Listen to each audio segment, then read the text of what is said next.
here's a lovely example of Laurence St Leger's work, that wonderful automaton maker, always making tiny objects, very, very small scale, but perfectly executed, and they all did something. This one shows a magician with his hat, and he's got another hat here and something in it. What's going to happen when I push? Looks like a milk bottle in there, but I'm not sure about that. Oh, it's a rabbit. Popped out just like that. Isn't that beautiful? Well, actually, when you study it carefully, the underneath part, you find the rabbit's being pushed up with a bit of wire, and he's pushing the magician's arm up, but it looks just as if the magician is pulling him out of the hat. A very nice inversion. So rabbits are something I thought I ought to start looking at, because I've been collecting a number of lists of animal toys from A to Z, from aardvark, which I've got one example of, to zebras, which I've got several of, and all in between. But when I looked under R for rabbits, I couldn't find a list for them, so I started working for the last 2 weeks and thoroughly enjoying every case of my collection, looking for rabbit toys, and here's a few of them here. That's a little beauty. This is a much commoner one, made in the 70s, I think, by Bandai and TOMY, a little one that skips, skipping. You have a bit more wound up, and you skip a bit further, lift it up.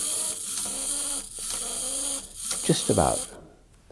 Oh, I left his label on where I got it from too. That's a bit of fun. It's all nostalgia, isn't it? That was very nicely executed, and about several hundred beautiful little mini automatons with tiny little motor that had been invented sometime in the 70s, appearing in every one of them, and they're waterproof, so you can put them into little toy fishes as well.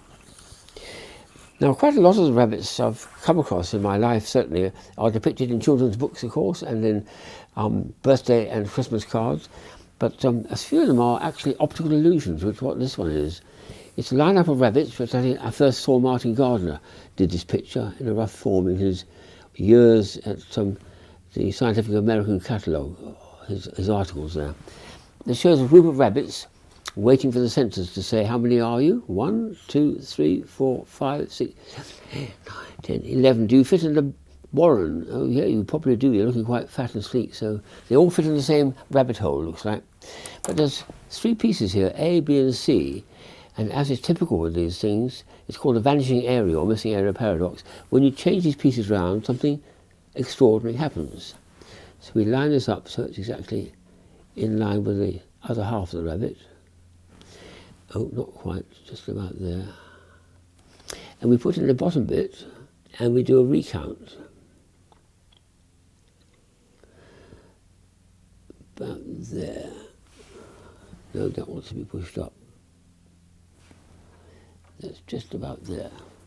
Okay, how many are you now? 1, 2, 3, 4, 5, 6, 7, 8, 9, 10. But what's happened to this one? Oh, well, I see it was the nose of one rabbit and the tail of another rabbit in its former position, ABC. But now it's become an egg. So a rabbit's turned into an egg, which is very confusing for children who always think that out of the eggs comes chicks, especially Easter chicks, but not rabbits. So confusion for the children, but a lot of fun too, because it makes them think, what has happened to the rabbit? How can it turn into a chick? You just swap the pieces around. Very nicely done. Beautiful piece. And here's an even more remarkable inversion, or vice versa, I call it. It's a nice wooden carving which shows a large magician with a hat, and he's pulling a rabbit out of the hat, as we've just seen earlier on. But something extraordinary happens when you change the angle of view, and if I turn this around 90 degrees, suddenly it's transformed into vice versa, which means you're looking at a rabbit, a giant rabbit, pulling a magician, a tiny little, perhaps a young boy magician or girl magician, out of a hat. Extraordinary. So vice versa. That's a normal one, magician pulling a rabbit out of a hat.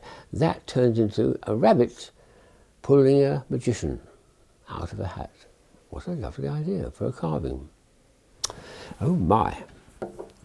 The next one is one of several which what I call the cherished or perished toys, which I bought it about 40, 50 years ago, and it hopped along when you squeezed the valve. It was a little thing which you squeeze the valve and you see a little movement leg, but look what's happened over 40, 50 years. The rubber all decays, unfortunately.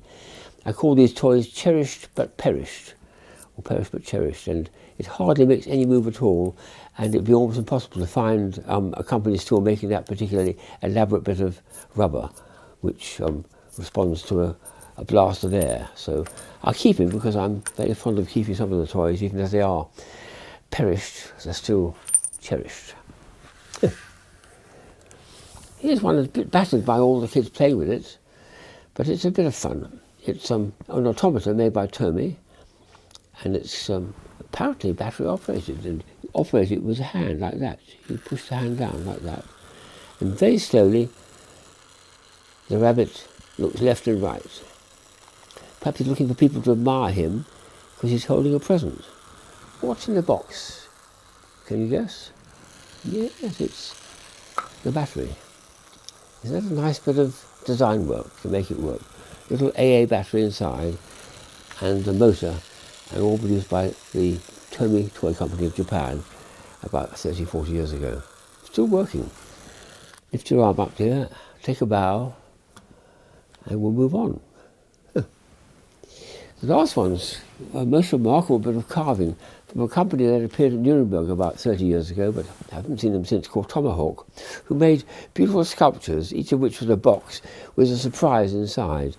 So this looks like, there's a rabbit. He might be a hare, but he's talking to a tree which is no more than a bare stump. They've both got eyes in it. And what's happening is he's reminiscing about his wonderful past and how sorry he is to reach this stage of life when he's nothing more than a stump, and the rabbit's being like an aunt, the big shoulder to cry on.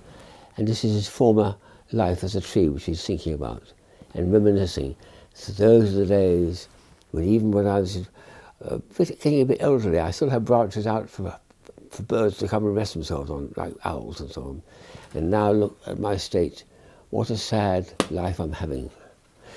Well, he's got a nice listener, so let's hope he gets some comfort from that. So there we are. There's some interesting wabbit or rabbit toys. I do like looking for these because it's the most obvious thing to look for, and I'm surprised I haven't thought of it before, so I've got to show you some more.